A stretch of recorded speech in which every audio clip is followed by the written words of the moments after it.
अगली खबर देखिए, ढाका में हादी का निकला नमाज जनाजा। जनाजे में मोहम्मद यूनुस भी शामिल हुए।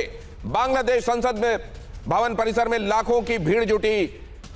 कवि नजरुल की कब्र के पास दफनाया गया। नजरुल अपने लिबरल सोच के लिए जाने जाते थे और वहीं करीब एक कट्टरपंथी को दफनाया गया। और कट्टरपंथी को इस समय जिस तरीके से पेश किया जा रहा है, ऐसा लग रहा है वो नेशनल हीरो हो गया है। शरीफ उस्मान हादी, आग उगलने वाला वो शख्स जिसका बहुत बड़ा रोल रहा शेख हसीना के तख्ता पलट में, जिसका बहुत बड़ा रोल रहा वहां कट्टरपंथ को भड़काने में, जिसका बहुत बड़ा रोल रहा वहां जमाते इस्लामी के मोहरे के तौर पर काम करने में, और जिसका बहुत बड़ा रोल है इस समय बांग्लादेश को अराजकता की तरफ धकेल देने में, उसको नेशनल हीरो के तौर पर सेलिब्रेट किया जा रहा है। और शेख मुजीब के घर को गिराने के लिए हर चंद कोशिश की जा रही है। ये दोनों तस्वीरें धान मंडी से आई वो तस्वीरें, और यहां जनाजे की नमाज में उमड़ी लोगों की भीड़ ये बता रही है कि बांग्लादेश आज और बीते हुए कल में कितना बड़ा फर्क है। और इससे यह पता चलता है कि आने वाला कल कैसा होगा। बहुत जल्द अपने मेहमानों के पास चलकर हालात की तर्जुमानी करेंगे। क्या अभी चल रहा है और इसका रेमिफिकेशन, इसका फॉल आउट आने वाले दिनों में क्या हो सकता है।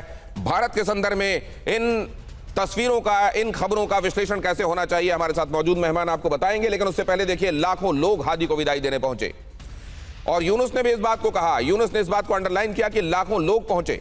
पूरे बांग्लादेश की तरफ से हादी को सलाम, यूनुस ने कहा। हादी आज हमारे बीच नहीं है। यूनुस ने कहा हादी ने जो किया पूरे बांग्लादेश को याद है, पूरा बांग्लादेश हादी को प्यार करता है। मोहम्मद यूनुस ने हादी को वीर बताया।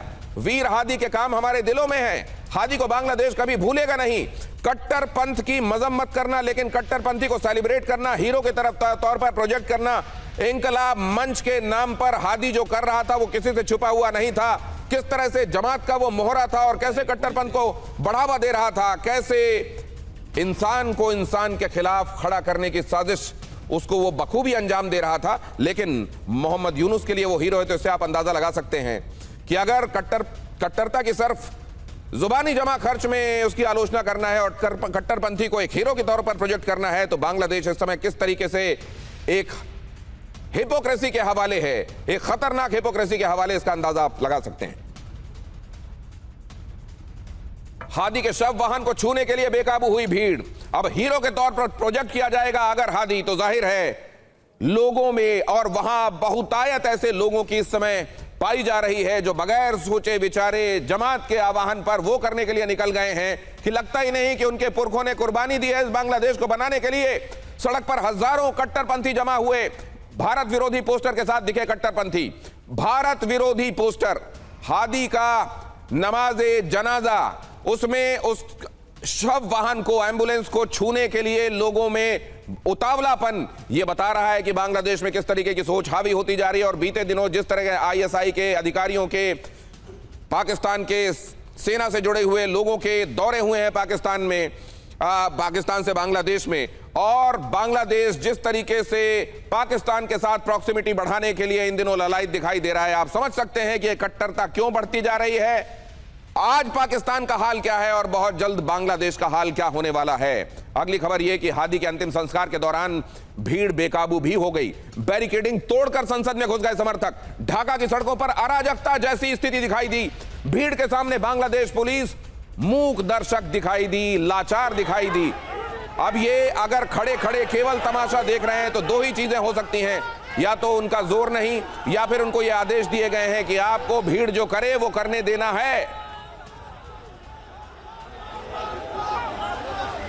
बांग्लादेश के ये हालात, इन हालातों का मतलब समझेंगे, इनकी तर्जुमानी करेंगे। कल क्या दिखा रहा है बांग्लादेश के संदर्भ में और भारत की चिंताएं इससे कितनी बढ़ रही हैं, भारत इसके लिए क्या कर रहा है, यह भी आपको बताऊंगा।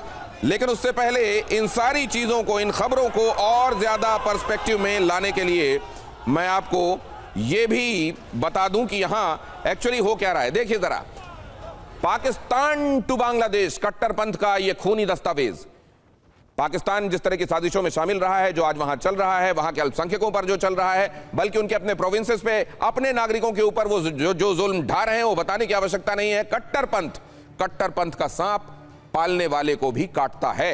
यहां देखिए जरा क्या हो रहा है। कट्टरपंथ का सबसे अहम किरदार है जमाते इस्लामी। जमाते इस्लामी भारत के विभाजन में जिसकी भूमिका रही, पाकिस्तान को आज एंटी इंडिया सेंटीमेंट के साथ आज के पाकिस्तान बनाने में जिसकी भूमिका रही, और वही जमात बांग्लादेश में सक्रिय जो आज बांग्लादेश में इस कट्टरपंथ को हवा दे रही है। पाकिस्तान ने बांग्लादेश में जमाते इस्लामी को 1971 से ही मोहरा बनाया। बांग्लादेश के लोगों को कट्टरपंथ की घुट्टी पिला रहा है जमाते इस्लामी।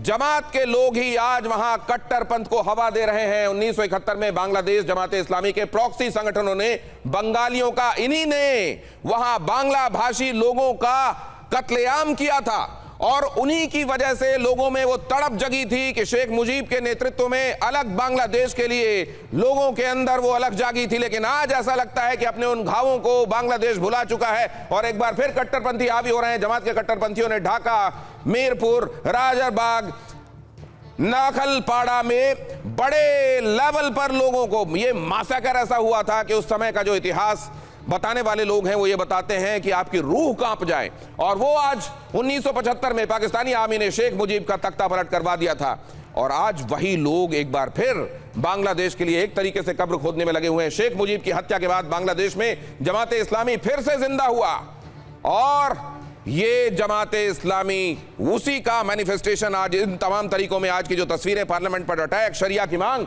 शेख मुजीब ने बांग्लादेश में जमात को प्रतिबंधित कर दिया था। उनकी मौत के बाद इन्होंने एक बार फिर से सिर उठाया। जमात ने शेख हसीना के तख्ता पलट की साजिश को जमात ने ही अंजाम दिया।